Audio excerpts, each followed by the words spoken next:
Bonjour et bienvenue dans notre programme de ce dimanche. Que le Seigneur vous bénisse. Nous sommes dimanche le 10 octobre 2021.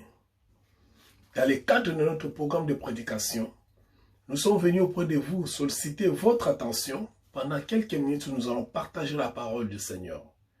Merci pour ces bien-aimés de loin ou de près qui ne cessent de m'écrire, de poser des questions et de participer dans ces programmes, qui partagent nos messages et qui sont en train de liker nos programmes. Merci, que le Seigneur vous bénisse, parce que nous sommes ensemble de faire l'œuvre du Seigneur.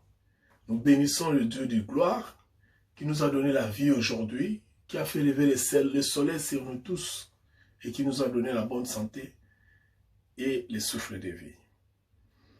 2 semaines passées, nous n'étions pas en ligne pour des raisons de convenance personnelle. Et aujourd'hui, nous voici de retour avec la bonne parole du Seigneur pour vous encourager, pour vous motiver, afin de garder l'espoir jusqu'au jour de notre Seigneur Jésus-Christ. Nous avons amené 2 passages de la Bible. Brièvement, nous allons partager.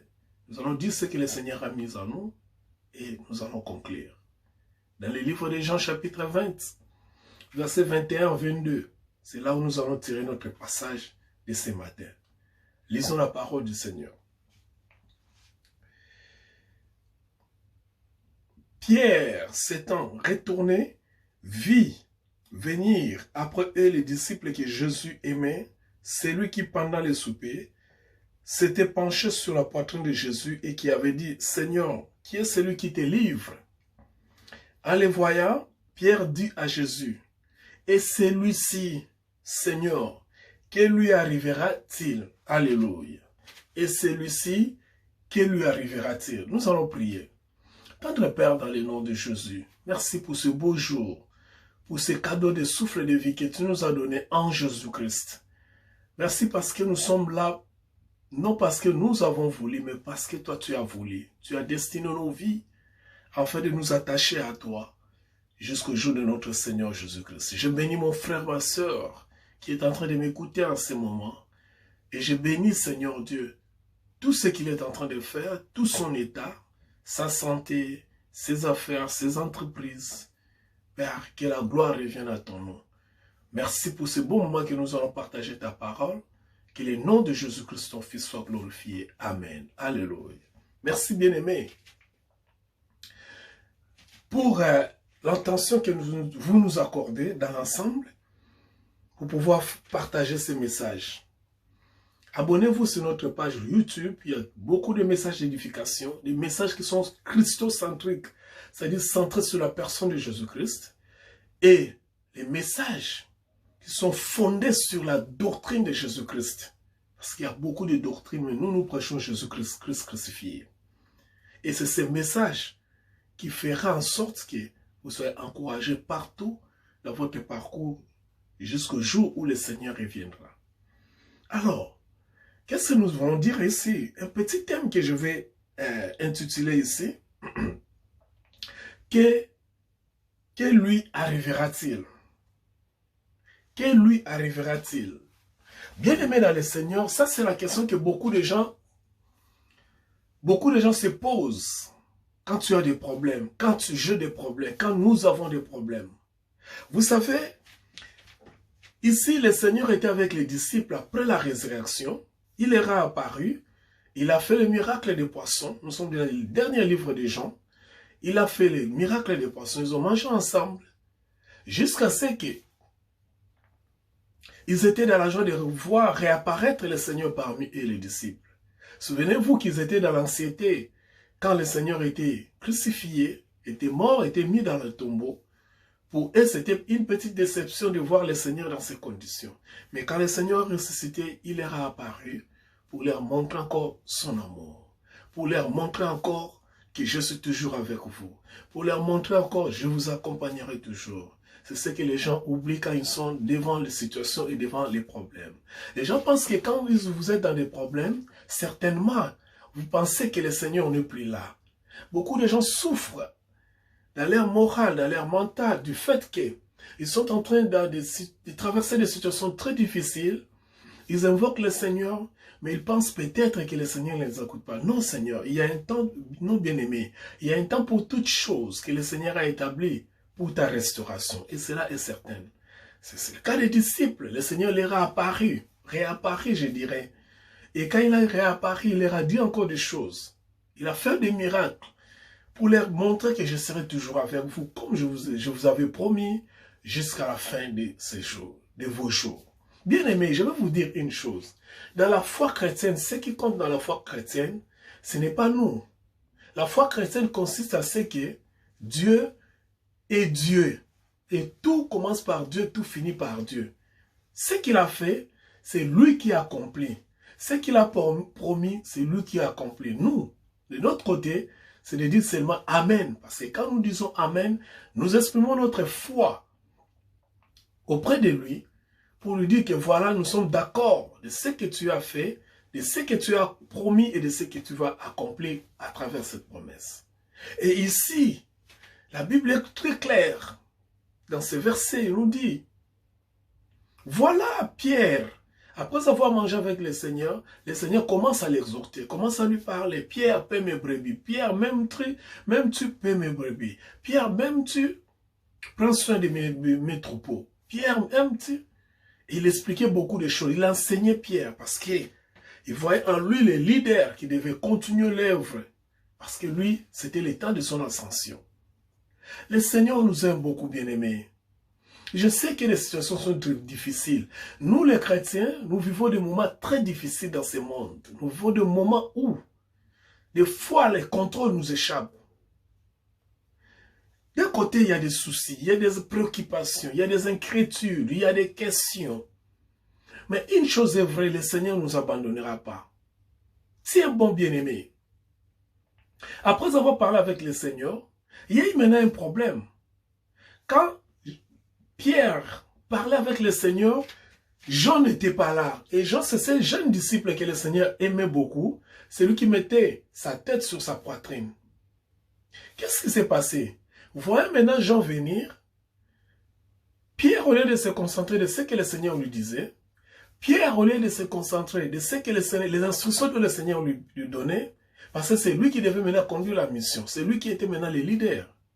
Il tournait le regard, il vit l'autre venir, il vit Jean venir. Et il perd les repères, il perd la concentration de ce que le Seigneur lui disait. Il s'est posé la question de savoir, Seigneur, et celui-là, que lui arrivera-t-il? Alléluia. C'est la question que les gens se posent devant des problèmes, devant des situations. C'est la même question que nous nous posons aujourd'hui quand nous te voyons dans des situations que tu traverses, quand nous te voyons dans le désespoir. Pierre a posé cette question, pourquoi? Parce qu'il lisait en Jean, ce jeune homme qui avait mis l'espoir auprès du Seigneur, ce jeune homme qui aimait le Seigneur, ce jeune homme qui aimait le Seigneur à tel point que quand il dormait, il mettait sa tête sur la poitrine du Seigneur. Il avait l'affection, il avait l'amour du Seigneur. Mais il avait perdu cet espoir quand le Seigneur était crucifié, quand le Seigneur était mort, quand le Seigneur était mis à tombeau. C'est la même chose, Seigneur, bien-aimé, ce qui nous arrive. Il y a des choses précieuses que nous avons. Il y a des personnes précieuses que nous avons. Il y a des personnes très chères que nous avons. Il y a des biens matériels très chers, très précieux que nous avons. Mais quand nous perdons cela, quelle est notre attitude? Qu'est-ce qui nous arrive quand nous perdons tout cela? Quand tu perds cet homme-là que tu pensais, c'est avec lui que tu devais construire ta vie. Quand tu perds cette dame-là, cette femme-là que tu pensais, c'était l'amour de ma vie. Quand tu perds cet enfant-là qui était précieux à tes yeux. Quand tu perds les affaires que tu avais, quand tu perds les contrats que tu avais, tu perds l'argent, tu perds l'estime des autres, et quand tu perds même la considération que tu avais auprès de ta famille, quand tu deviens incapable, qu'est-ce qui t'arrivera? Qu'est-ce que les gens penseront de toi? Tu n'es pas la première personne. Tu n'es pas le seul bien-aimé. Il y a Jean qui avait l'amour du Seigneur, qui aimait le Seigneur, qui était toujours là à côté de lui. C'est un jeune homme qui s'est donné à Dieu. C'est un jeune homme qui a aimé le Seigneur. Néanmoins, le Seigneur était parti. Le Seigneur était mort. Le Seigneur était crucifié. Il était mis au tombeau. Mais il y a une chose est vraie.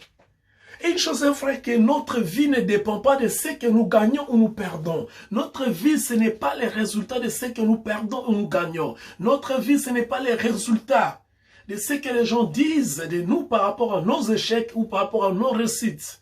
Nous ne pouvons pas mesurer notre vie chrétienne par rapport à ce que nous avons comme les avoirs. Nous ne pouvons pas mesurer notre vie chrétienne par rapport à ce que nous avons perdu. La vie chrétienne consiste à ce que Christ en nous et c'est l'espérance de la gloire. Alléluia. C'est ce qui s'est passé, bien-aimé. Qu'est-ce qui est arrivé? Quand Pierre a vu l'autre venir, Jean venir, Pierre était avec Jean pendant que Christ était, pendant que le Seigneur était dans les tombeaux. Il voyait son inquiétude. Il voyait ses déboires. Il voyait son souci. Et maintenant, c'est Pierre qui adresse cette parole au Seigneur. Il dit, Seigneur, lui, que lui arrivera-t-il?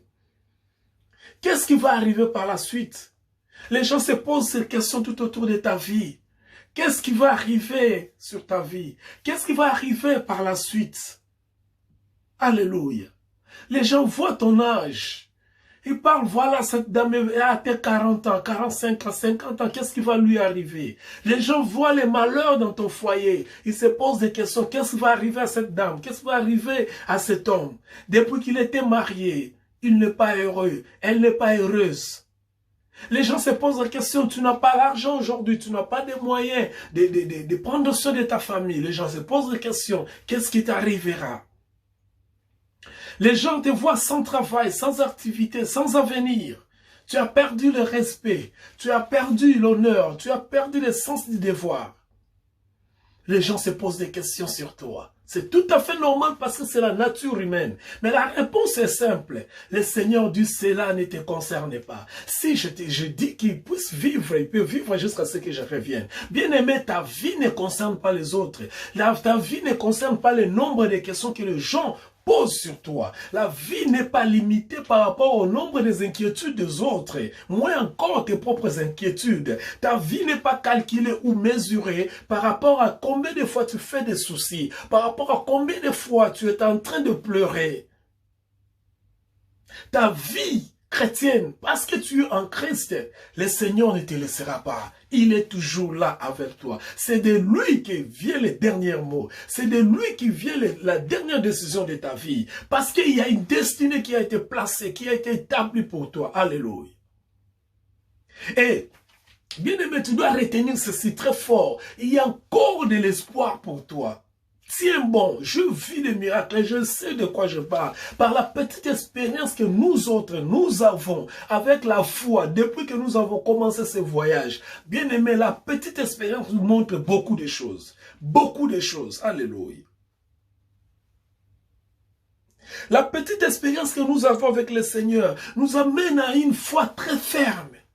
Pourquoi? Parce que nous avons tout simplement compris que la foi chrétienne, ce n'est pas ce que nous voulons, ce n'est pas ce que nous avons, ce n'est pas ce que nous faisons, ce n'est pas ce que nous attendons. La foi chrétienne, c'est entre Dieu et Dieu, c'est-à-dire entre ce qu'il promet et ce qu'il réalise. Il n'y a pas une distance entre ce que Dieu promet et ce que Dieu réalise. Il n'y a pas une distance, il n'y a pas un obstacle entre ce que Dieu dit, ce que Dieu promet et ce qu'il va réaliser. Donc, la foi chrétienne, c'est entre Dieu et Dieu. Ce que toi, tu dois faire, c'est seulement dire Amen. Alléluia. Alléluia. C'est ça la foi chrétienne. La foi chrétienne, c'est Dieu et Dieu. Nous souffrons beaucoup dans la foi chrétienne parce que les gens, nous voulons que les choses soient faites par rapport à ce que nous voulons. Alléluia. Les gens ont un regard par rapport à nous. Les gens ont un regard par rapport à ce que nous pensons. Les gens ont des attitudes, ont des préoccupations. Ils veulent savoir que deviendrait notre vie, que deviendra notre avenir, que deviendra nos lendemains. Mais une chose est vraie, ils ne savent pas que nos lendemains sont conçus, sont cousus par la volonté du Seigneur. C'est ce que nous appelons la destinée. Il y en a la destinée prophétique. Et ça s'accomplit. La Bible dit, le pleur dure pour un moment, mais la joie vient avec les matins. Le malheur atteint souvent le juste, mais c'est l'Éternel qui en délivre toujours. Voilà ce que je vous apporte ce matin pour vous encourager, bien-aimés, de tenir forme, ferme, bien que les gens se posent des questions sur vous, mais le Seigneur sait ce qui vous arrivera. Et quand cela arrivera, vous aurez une raison de nous rendre gloire. Vous aurez une raison de nous bénir. Tenez bon, car votre vie est entre la promesse et la réalisation de la volonté de Dieu. Votre réussite est entre la promesse et la réalisation de la volonté de Dieu. Que Jéhovah, notre Dieu, vous bénisse pour toujours et à jamais, dans le nom de Jésus. Je vous aime beaucoup. Père, je bénis ton peuple, tout celui qui écoute ces messages, Seigneur. Ce qui arrivera dans sa vie, c'est ce que tu as prévu dans sa destinée, le meilleur, car tu as les projets de bonheur pour nous et non celui de malheur. Qu'il soit béni au nom de Jésus-Christ. Amen. Bon dimanche chez vous. Que le Seigneur vous bénisse et à la prochaine. Que Dieu vous bénisse. Merci.